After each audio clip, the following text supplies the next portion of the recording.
Bueno, para describir las proteínas integrales, en el video anterior se cortó justamente aquí. Entonces, habíamos dicho que teníamos proteínas integrales, que la característica de estas que atravesaban toda la membrana y dejan en contacto entre sí el líquido intracelular con el líquido extracelular. También vimos que la función del eritrocito era contener y transportar la hemoglobina y a través de eso transporte de gases respiratorios.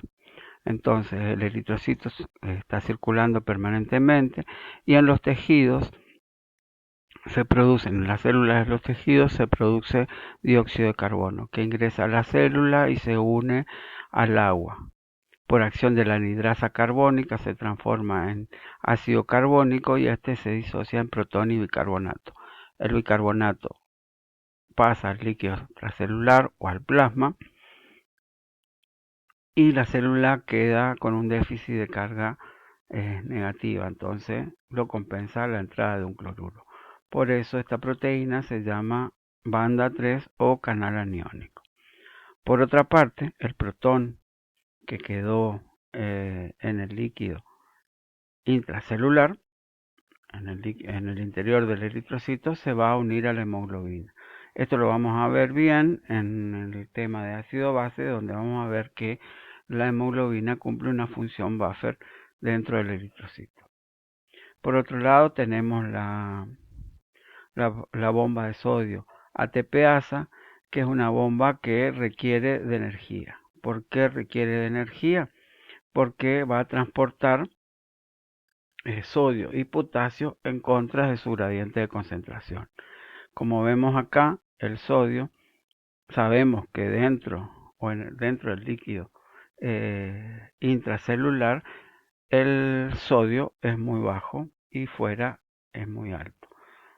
Para ser más preciso, dentro de el valor de referencia para el sodio en el líquido extracelular es de 135 a 145 miliequivalentes por litro y dentro del líquido intracelular es mucho más bajo, 4 a 5 miliequivalentes por litro. Entonces el sodio, al unirse a la proteína, produce la hidrólisis del ATP, haciendo posible que entren 2 iones sodio más. Esto hace que cambie su conformación para abrirse luego y expulsar los 3 sodios. Entran 2 sodios, cambia nuevamente su conformación y se abre para transportar 2 potasios hacia el líquido intracelular. Entonces esta es una proteína muy importante, la vamos a encontrar en prácticamente todas las células del organismo, cumpliendo exactamente la misma función. Habíamos visto que también teníamos que tener en cuenta el estado metabólico del eritrocito, ¿sí? Entonces, el metabolismo de glóbulos rojos es limitado ya que carece de mitocondrias y otras organelas celulares. Aunque la unión, transporte y liberación de los gases respiratorios es un proceso pasivo que no requiere energía, existe una variedad de procesos metabólicos dependientes de energía que son esenciales para la viabilidad de las células. Las vías metabólicas más importantes son la glucólisis anaeróbica y sus desviaciones. Por ejemplo, la ruta de las pentosas fosfato o ruta de las pentosas, vía de la hemoglobina reductasa y el ciclo de Rapoport-Levering. Acá tenemos la glucólisis anaerobia, ¿sí? Donde vemos que desde este proceso se generan 2 ATP.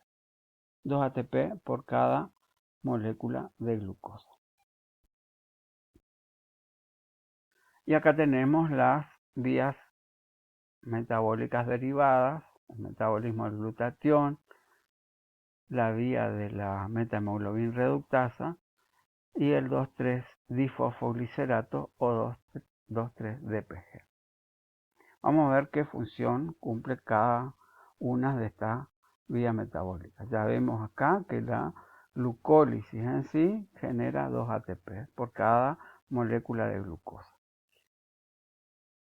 ¿Para qué necesita 2 ATP?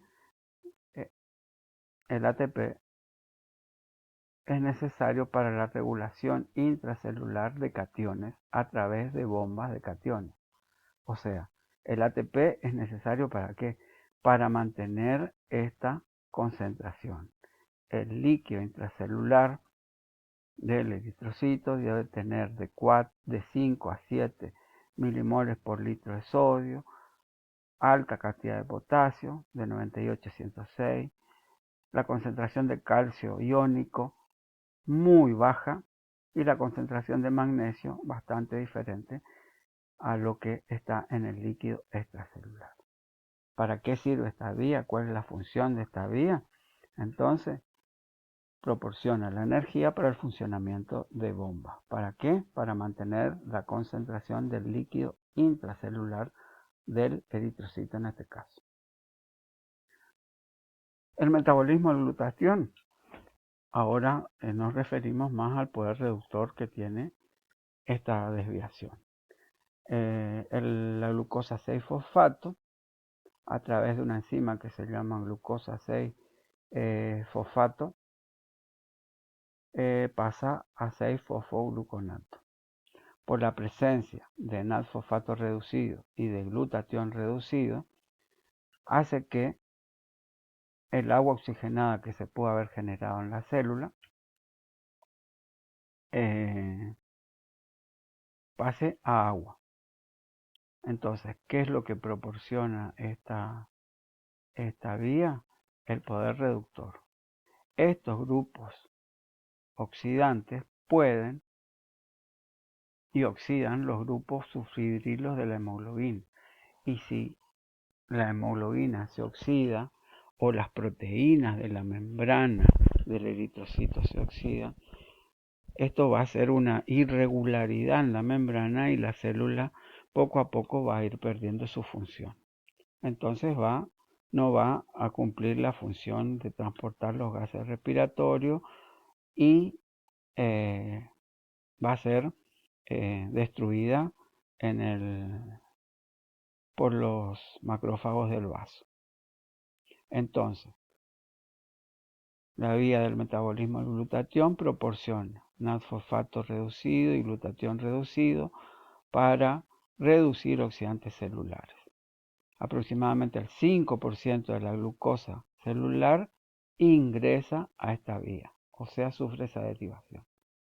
La vía de la metahemoglobina reductasa es esencial para mantener al hierro del hemo en estado reducido, en estado de hierro 2+. ¿Por qué? Porque es esencial que la hemoglobina tenga el hierro en estado reducido para el transporte de oxígeno. Ya lo vamos a ver también en el tema de hemoglobina. A la hemoglobina con hierro 3+ se la llama metahemoglobina y no transporta el oxígeno. Hay un muy bajo porcentaje de metahemoglobina circulando en el adulto. La metahemoglobina reductasa en unión con el NAD reducido producido protege al hierro del hemo de la oxidación. La vía de Rapaport-Lewering lo que hace es regular la afinidad del oxígeno por la hemoglobina. El 2,3-DPG producido en esta derivación se une a la hemoglobina y la unión del 2,3-DPG a la hemoglobina hace que se libere el oxígeno. Cuando el oxígeno está presente en la molécula de hemoglobina, el 2,3-DPG no está unido a la hemoglobina. O sea que regula la afinidad del oxígeno por la hemoglobina. Por cada mol de 2,3-DPG hay un mol de hemoglobina. O sea que fíjense la importancia que tiene esta derivación.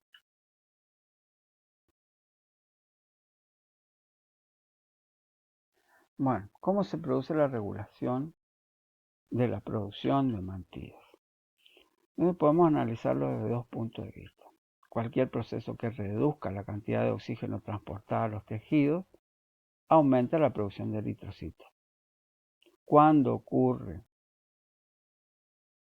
que hay disminución de cantidad de oxígeno transportada, por ejemplo, cuando perdemos sangre. Hay menos sangre, entonces se transporta menos oxígeno y no se cumplen las necesidades en los tejidos. O cuando hay una anemia extrema. El otro caso es cuando, analizando la altitud, la composición del oxígeno en el aire. Cuando la altitud es considerable, la cantidad presente de oxígeno presente en el aire está disminuida. Se transporta una cantidad insuficiente de oxígeno y esto estimula la producción de eritrocitos. En este caso no es necesaria, no es la concentración de eritrocitos lo que controla la producción, sino la cantidad de oxígeno transportado a los tejidos en relación a la demanda tisular. Entonces podemos ver que los procesos donde la presión parcial de oxígeno está disminuida estimulan a células intersticiales peritubulares del riñón a la síntesis y secreción de la hormona eritropoyetina. Esta va a actuar en la médula ósea en las unidades formadoras de colonias eritroides que presentaba mayor cantidad de receptores para ellas y de esa manera se produce el aumento en la producción de eritrocitos. ¿Qué es lo que hace la eritropoyetina? Disminuye el tiempo de maduración y aumenta la tasa de síntesis de hemoglobina. Y también produce la liberación temprana de reticulocitos. ¿Dónde lo vemos esto? Una de las primeras.